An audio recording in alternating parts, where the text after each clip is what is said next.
অ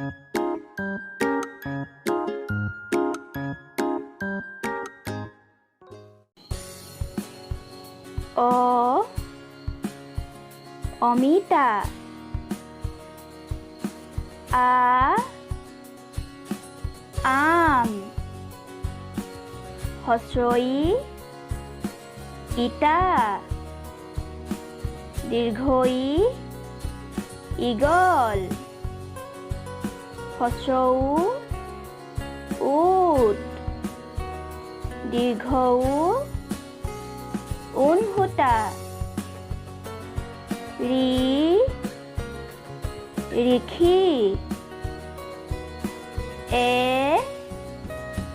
এন্দুৰ ঐ ঐৰাবত